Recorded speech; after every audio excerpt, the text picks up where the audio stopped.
So I wanted to keep this somewhat non-technical, but I wanted to sort of talk about all the different pieces that go together to make an avatar, sort of to bring it to life. Um, I think we've all seen, lots of different avatars, but we haven't, or at least I feel like maybe not a lot of people have created custom animations, which is understandable because it's difficult. But I did wanted to give you some perspectives, look under the hood a little bit to see how we take a set of animations and stitch them together to create a human. Uh, so initially and I think we've all sort of seen this. Every avatar is composed of polygons and textures. You know, and typically these are created in 3D modeling packages such as Maya or Blender. Um, and recently we've done a lot of work to make it as easy as possible for you to go out on the internet and grab a 3D model and get it into our system. Uh, Next slide. But however, a part that maybe not as many people have seen is this underlying skeleton. So the blue lines there are sort of connected. They aren't necessarily like a physical set of bones, even though we call them bones. They're really three-dimensional transforms. And when these three-dimensional transforms move, they deform or the vertices of the 3D model with them. Um, so part of what makes an avatar come to life is the manipulation of these 3D transforms to move the avatar around in space and then also give it life. Uh, Next slide, please. So part of that is the creation of these animations. So these are also usually created in 3D modeling packages such as Maya or Blender. It's a little hard to see there maybe, but the sort of blue path is the trajectory. I was a little scared about putting GIFs in this presentation, but the blue path there is like the hands as they sweep out through space. In this case, it's a jumping jack animation. Um, and these are hand authored, and it takes a lot of. It's a very specialized task. You could see on the right there all the individual curves. Those are just the rotation axes of a specific joint as it goes through a jumping jack animation. So authoring those just right is a little difficult. But there are tools like Mixamo, for example, where you could get a huge library of motion captured animations, and you can use those to start with and refine them. However, I should say that these animations are somewhat static in the sense that every time you play one of these animations, it's always going to go through a specific predefined path. It's not going to be different each time you play it. It's always going to be the same thing. So, part of our job, or the animation system's job, is to take all of these pieces and sort of combine them in a way that looks lifelike. Instead of just playing the same animation over and over again, we actually synthesize new motions out of all of these pieces. Next slide, please. Oh yeah, I should mention that the other thing that's super important with this is user input. I've got some 3D controllers there, but also in desktop mode, as you use the arrow keys to move around or you press the space bar to jump, that's going to be a trigger to the system to let it know that a new animation needs to be played, for example, or a new motion needs to be synthesized. So so how do we combine all these things together? Uh, so we use a system. I guess right now it's just called the animation graph system. Doesn't have like a fancy name. Maybe I should come up with something. But what it is a here's a sort of a screenshot of some of the individual anim graph nodes that are used to sort of synthesize, um, the motion that you see of an avatar. So I'll try to go through sort of in a bottom-up approach. We'll talk about each one of these node types and and how they sort of fit together. So next slide, please. Yeah, so I mentioned about each node, but also the input to the system, uh, is based on user input. So when you hit the arrow key forward and backward, we use this as a trigger to know when when, for example, the avatar is moving forward or backwards. When you press the spacebar button, we know that's a cue for your avatar to jump through space. And the output of the anim graph system is a set of transformations for each one of those bones that we saw earlier. So in every frame, we evaluate the system to create, the current set of bones, and we do that every frame. So let's go on to the next slide. So the first part of the system is probably the most obvious, which is a clip or an animation clip. So this is loaded from a single FBX file. You can use the start frame and end frame parameter to pick out a specific frame. And so I have to sort of demonstrate this clip. I have a friend, Woody, that's joining me here today, and so say hello, Woody. It's like Yeah. so what I did there was I just had Woody play a clip. So this is an animation that might recognize from the old emote app that we have of just waving. You could see I kind of botched the job a little bit of the start and end frame, so it doesn't even loop very well. But you can have an animation play out once, or you could have it loop in time, like this one is here. You could select a piece or a snippet of that animation. You could even have animation clips, and we do all the time, that are just a single frame, a single pose. Sometimes that's useful. Also, we have this one feature which is somewhat interesting.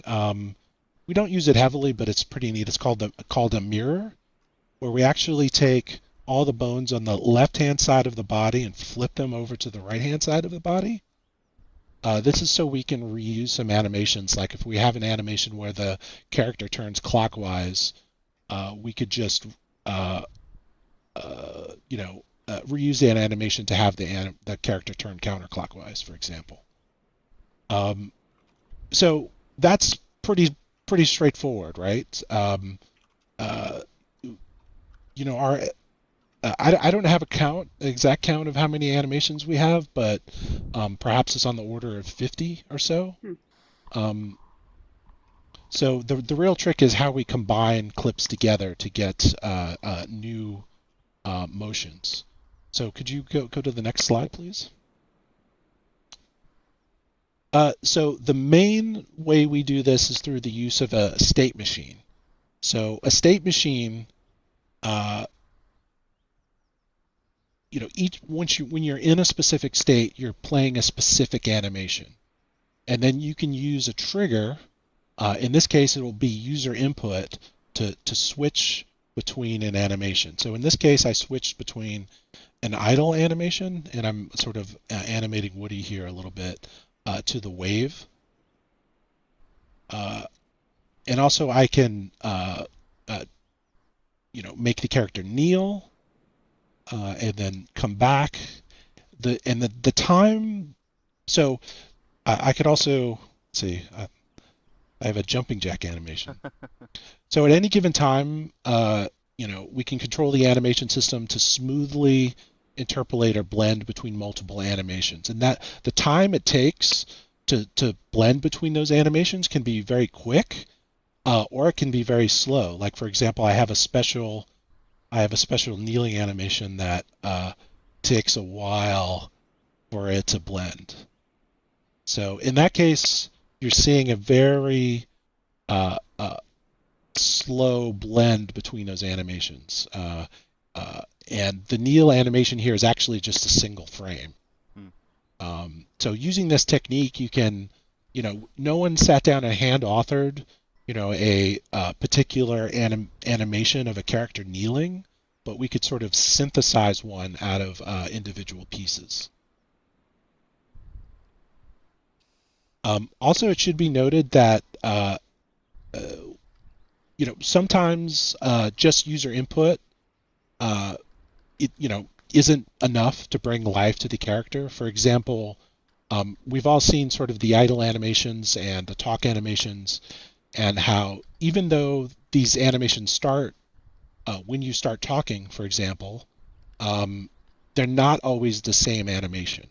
So we have the ability to sort of throw in some randomness, meaning we can pick from a set of predefined animations in a somewhat random way, and we can make some, very infrequent.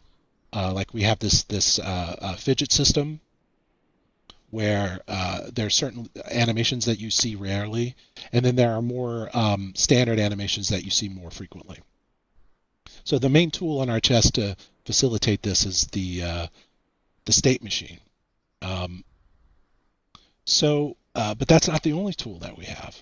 We also have the ability to blend between multiple animations. So this one's similar but slightly different than when you switch states, because you have dynamic control over the blend in real time. So uh, so if you take a look at Woody, right now he's just standing still, but I'm going to slowly blend into a running animation. So I have complete control over that, which is a little bit different than a blend. Instead of switching states, I could set the blend factor to be halfway in between the two, and then we get this sort of mixture of two animations, the idle animation and a running animation. Um, we could also, for example, take something more extreme like this jumping jack animation, and then start to blend that into a run. And you could, that kind of looks like running while jumping jacks a little bit. Jogging jack. Um, there's only so far that you could take this technique, but sometimes you can, really create, uh, new and unique animations dynamically by blending, by blending things together dynamically like this. So at one end of the spectrum, we've got all of the run animation, and then at the other end of the spectrum, we've got the whole jumping jack animation, and then we could sort of smoothly blend between the two of them as we go. That looks like me running. um, so that's one way that we can blend animations together. Another one is through the use of overlays. So let me bring back the idle. So an overlay is another, it's similar to a blend, except that you could isolate certain parts of the body. So in this case, what I'm going to do is I'm going to use an overlay to slowly bring in the run animation, but only on the upper portion of the body. So in this case, we're actually seeing two animations at once, the running animation and the standing still idle animation, but they're playing on different parts of the body. Similarly, I can switch it around so that the upper body is idling, but the lower body is running.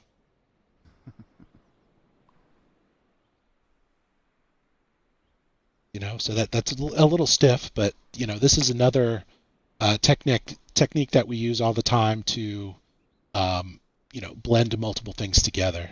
Actually, here might be a goofy one. I could make the upper body do jumping jacks and the lower body run. So maybe that's a better job of running while jumping jacks. Yeah, I think Um, that's you. yeah. That's definitely what I That's look like running. Can we call yeah. that jogging jacks? Jogging jacks. That's awesome. That's hilarious. But this blend is also dynamic, so I can slowly have the lower part of the body be a halfway jumping jack, halfway run. Um, and I'll show some more concrete examples about how we actually use this in our animation system. So we use the term bone set to describe uh, how this upper lower body split happens. Like we have several bone sets: upper lower body, left hand, right hand, head up, neck down, stuff like that.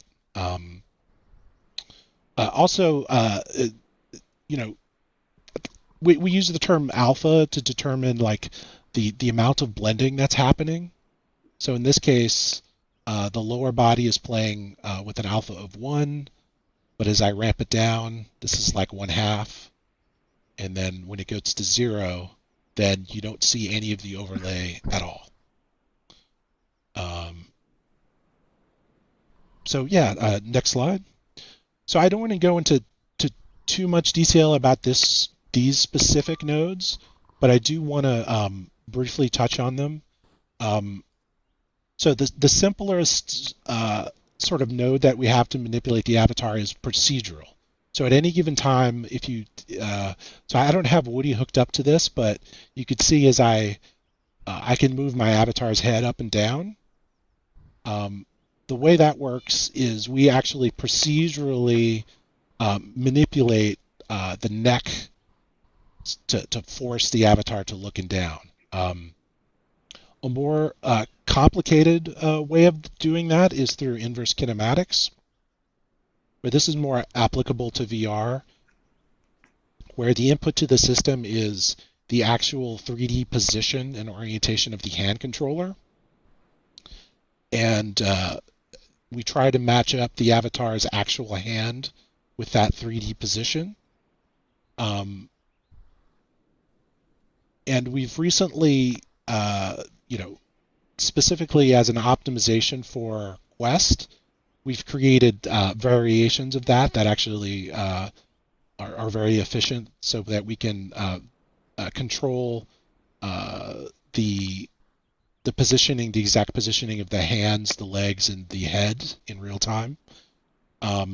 Anyway, so I don't want to go into too much detail about inverse kinematic, except to say that it's part of the animation system, and it's just a single piece. There's nothing special about it. So you can blend between inverse kinematics and animation, or you could have overlays where one part of the body is using inverse kinematics to animate, and the rest of the body is using animations. So, and you see that a little bit in VR when you run while you're using the hand controllers. The lower half of your body will play a run animation. So yeah, next slide. So these are sort of the low-level pieces that we can use to build up more and more complex systems, or more and more complex human-like animations. Going from the simplest, which is just a pre-authored animation clip, and then we could start to switch between the clips using a state machine, and then we could start to blend these things together, and then we could start to overlay parts of the body with different animations, and we can use inverse kinematics to direct a certain part of the body, the head, the hands, to a specific location. But I still haven't talked about like how we layer these things together. So next slide. And we use an animation graph to do that. But one of the key things about an animation graph is how these pieces, these nodes, are combined. So I wanted to give an example here, or you know, show a similarity between something that hopefully is familiar to you, which is an expression tree. This is something from computer science, but you know, when you type in an expression to a calculator or a computer program internally, it can represent it with a tree like this, uh, and you can see that, um, for example, uh, each leaf of the tree here, or the bottom of the tree, is a number. So that's the value. And then whenever there's a node that's not a leaf of a tree, it combines the two values together to produce a new value. So in the bottom right, you'll see 3 plus 4, and then that value is then divided, or it becomes the uh, denominator. So it's 5 over 3 plus 4, and you can build a a whole expression out of these pieces. Plus is a very simple operation, multiply is a simple operation, but you can combine them together to create a complex tree. So similarly, if we go to the next slide, this is actually one of the state machines that Woody is running. So so this is like, you have to take that other diagram and sort of turn it sideways. So the values at the bottom there, or I should say the right, are individual animations. So we have an idle animation, a kneel animation, jumping jacks, etc. And we're using a state machine to switch between those individual animations. So at any given time, if you're in a state, it's only evaluating one of the children in that graph. And for example, if we go into the slow kneel, at sometimes you might be evaluating two branches. Like here we're in jumping jacks, but then as I slowly kneel, it's sort of remembering the last frame of the jumping jack animation and blending it into the first frame of the kneeling animation. So that's one part of this graph. Secondly, the other part of this graph, and I haven't. Oh, I should have talked about this more, but this is a specific type of blend called a move blend. Let me go back to full body. So what you're seeing now is this particular graph here, where we've got a move blend and we've got 5 looping run animations. However, these animations are at different cadences, and we can dynamically switch between them. So in a way that's different than just a state machine. So I have control over, and I'm using the keyboard on this other computer to control the desired run speed of the Woody. And then right now it's very low, but as I start to increase it, we'll move from the walk forward short animation to the walk forward normal animation, and we'll blend smoothly in between the two. So you're actually seeing at least two animations blended together to produce sort of these in-between walk cycles. And you see, as I increase the desired velocity, you'll start to see more. You start to see running and jogging and so forth.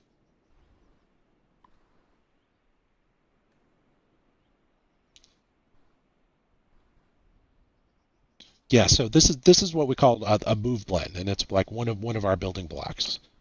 Uh, Next slide, please. So the key point I hope to is that I want to say is these building blocks are hierarchical and they can combine. So you can have, in this case, we've got an overlay, but the overlay is overlaying a state machine and a move blend together. So, for example, if I change the bone set on the overlay to be only upper body, and in that case, what we're seeing is the running from the move blend, but then the idle from the state machine of the bottom side. So the overlay is combining these two hierarchical pieces together, and um, and my main point is like all these individual pieces can be combined together, and so you could have state machines of state machines and overlays of uh, state machines and blends, and you could put inverse kinematics in there, and you have a lot of power to sort of combine and mix and match these different styles of animation together to create new behaviors and new movements that weren't originally authored.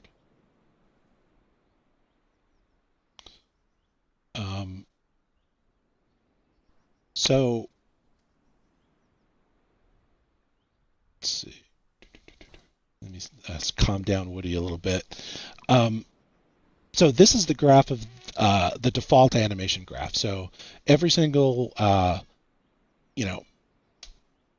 avatar is running this ginormous beast here.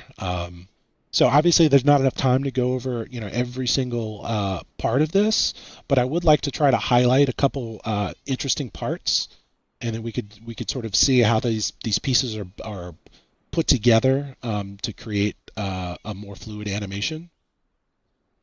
So next slide. So this is the absolute top of the animation state graph, and so this is how we have a JavaScript method called myAvatarOverrideAnimation, and it's the one that was used by the old Emote app.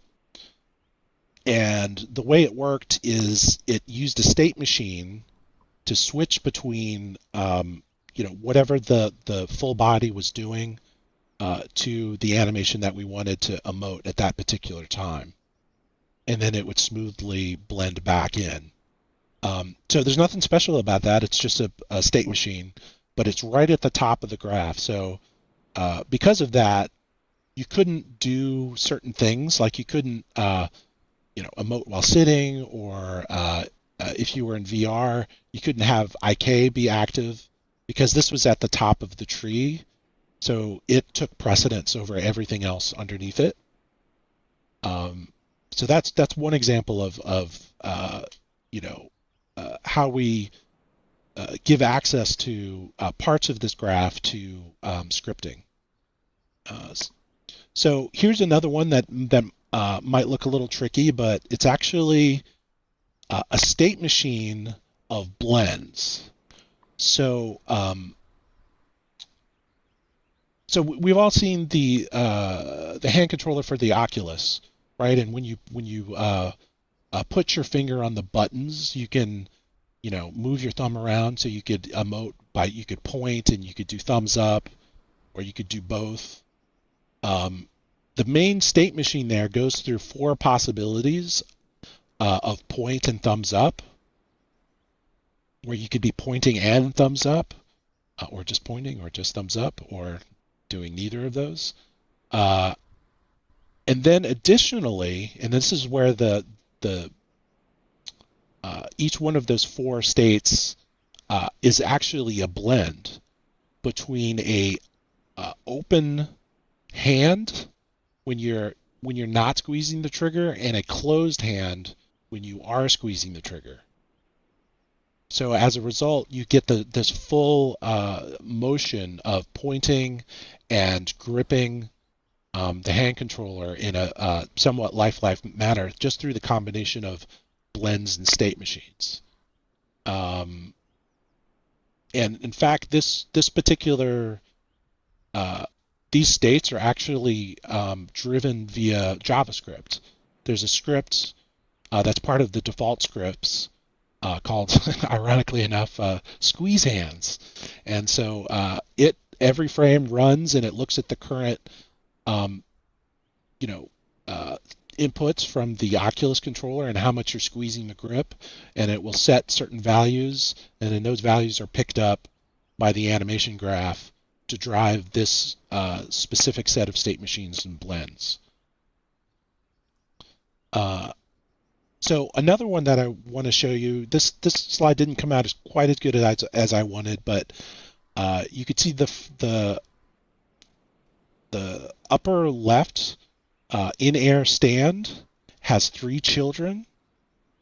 It has in-air stand pre-apex, in-air stand apex, and in-air stand post-apex.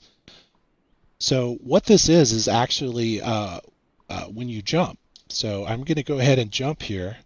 And you're going to see my avatar sort of smoothly sweep between 3 different poses. And then those poses are actually single animations. So the blend, so to sort of reiterate, in-air stand is a blend, and there are 3 animations it's blending between. And the amount of blend is dynamically determined based on what your velocity is. So if your velocity is upward, you'll be halfway in between pre-apex and apex. As soon as your velocity hits 0, you'll see the apex pose. But then as your velocity begins to go downward, you'll start to blend into the post-apex pose. So that's sort of, another example of how we take, a simple blend and use it to combine a couple of animations together to make it look like you're flying through the air. Yeah, next slide. So, I showed you a lot of pictures of a graph. We don't currently, although I'm working on something, to have a tool to sort of visually edit the graph. So at the moment, it's just a big long piece of JSON. Right now, the default animation graph is 2,000 lines of JSON. But each node is in there. All the individual parameters are in there. The name of the variables used to control those parameters are in there. And this has a lot of power because users can override that with their own animations. And we saw that during one of our avatar contests where several of the contestants customized their animations. Also, it gives great power to someone who's not a programmer. For example, Doug, although he's learning programming very quickly, he's mostly a visual artist, and even though he has the technical skills to go into this large JSON file and edit it. For example, he just recently added a change that overhauled all the animations and added a bunch of variations to idles without having to write a single line of code. Like he just basically edited this file. So similarly, this file is at least in the metaverse project, it's able, you could slot in your own custom animation JSON. In fact, that's what I did with the Woody script over there. Or you could attach it to an FST file, so you can upload in the store. And there are some that actually do this that have custom animations tied to a specific avatar. So whenever you wear that avatar, you get a bunch of custom animations. Also, it can be overridden in script. So, yeah, this is the last slide, but I I wanted to keep this a little, somewhat non-technical, and I'm sort of hand wavy about these variables of how to control the graph externally. But there are this set of variables uh, that are used to control the graph from either C++ code or a script. So I mentioned squeeze hands is one of the things that controls the hand blends from script, but also obviously, in C++ code, as you move forward and backwards or jump, those are triggered in C++ code.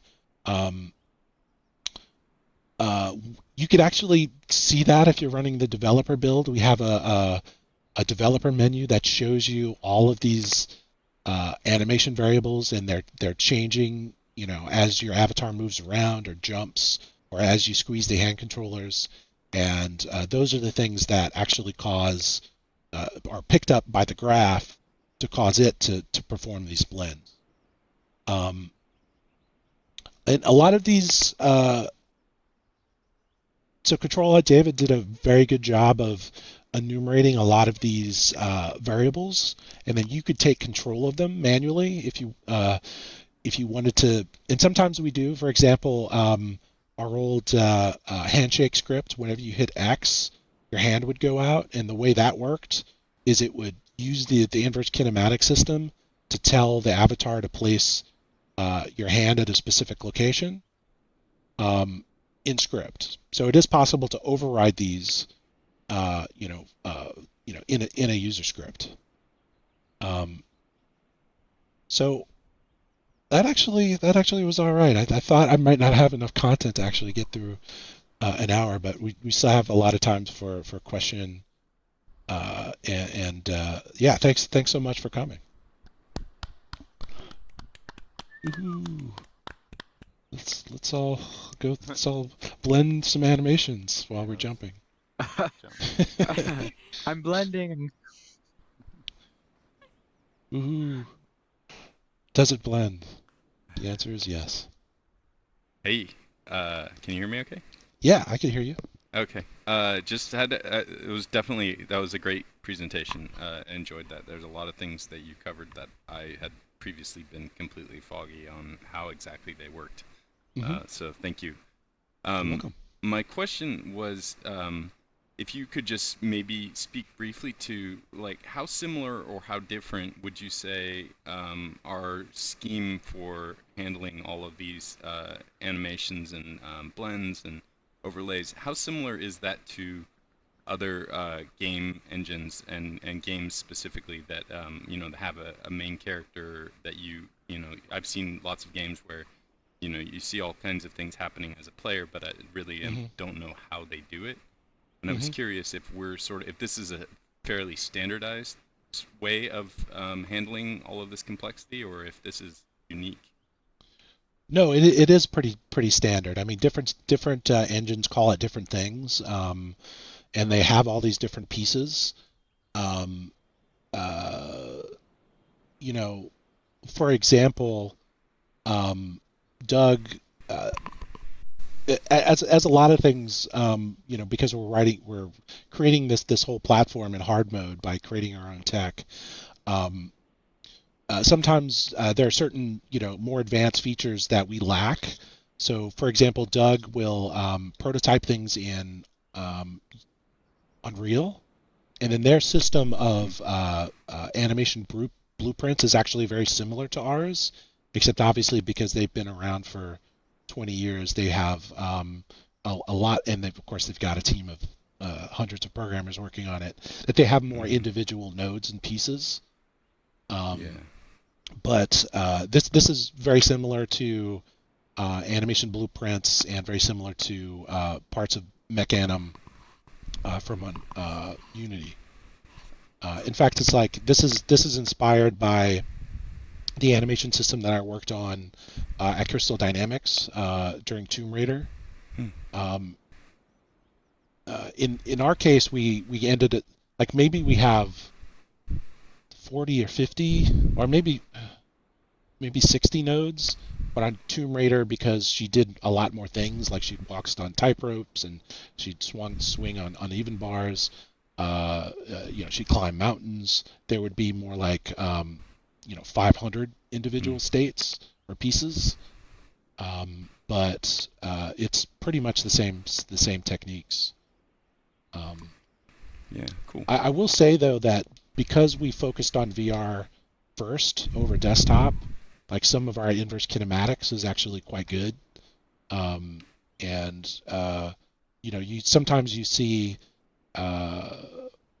products that were created with Unity um, that run into certain problems, like they'll have glitchy arms or elbows that pop or flip around the wall the wrong way and stuff like that. So sometimes, our inverse kinematics nodes are pretty good, but some of our maybe more standard blending functionality is, we could use some more. And we have some upcoming features that we're thinking. For example, we want to do a directional point. We want to do a more natural look at, so we can get away from this, very stiff neck and have something more natural. Mm. And we'll be adding new blend types in order to facilitate that. Awesome. Cool. Thank you very much. Sure.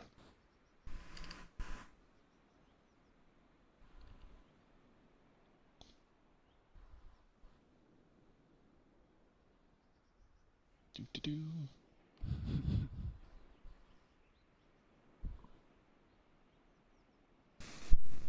Okay. What up? Hey man, good job. Thanks, man. Two things I wanted to point out from my perspective, where I've mostly worked with game engines. There's two features that are really cool that are unique to our engine. One is the JavaScript hooks, where you can just go and, as a content creator, you can just script up a bunch of hooks into the anim state graph with as much complexity as you want from JavaScript. And the craziest thing is you can host those animations from a URL, which is just wild. This is functionality that does not exist in any game engine. And the other thing is this the VR support with the IK system. That also totally does not. The way we network that, you're never going to find that in a game engine. So that's vastly better and different than what game engines do. So, Cool. props. I don't really have a question. No question per se. I just wanted to add that.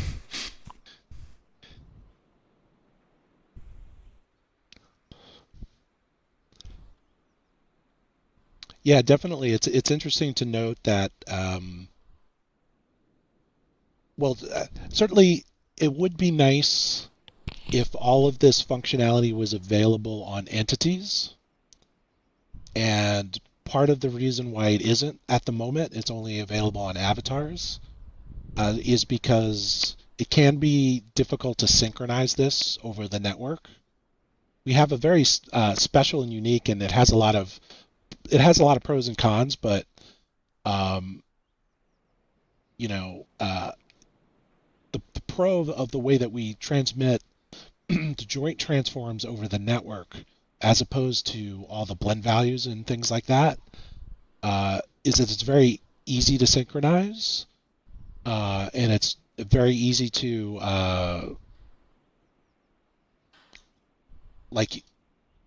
you don't have to download.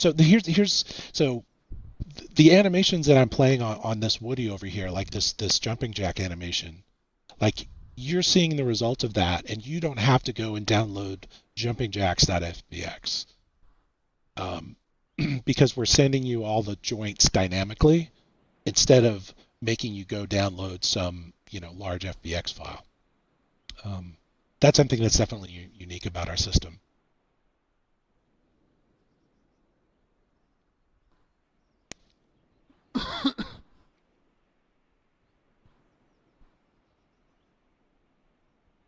Hey, Tony. Hey. Hey, don't really have a question. Do just have a comment. Long-time listener, first-time caller.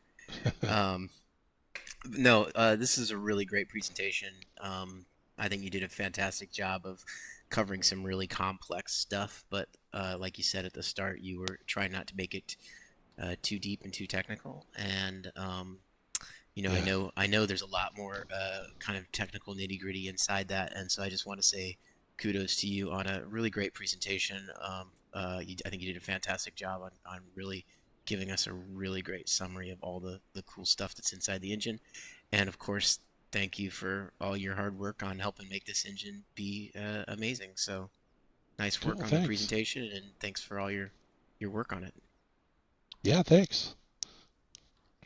Yeah, I went a whole hour without mentioning Quaternions. It's amazing. You still got a little time left if you want to. Cool.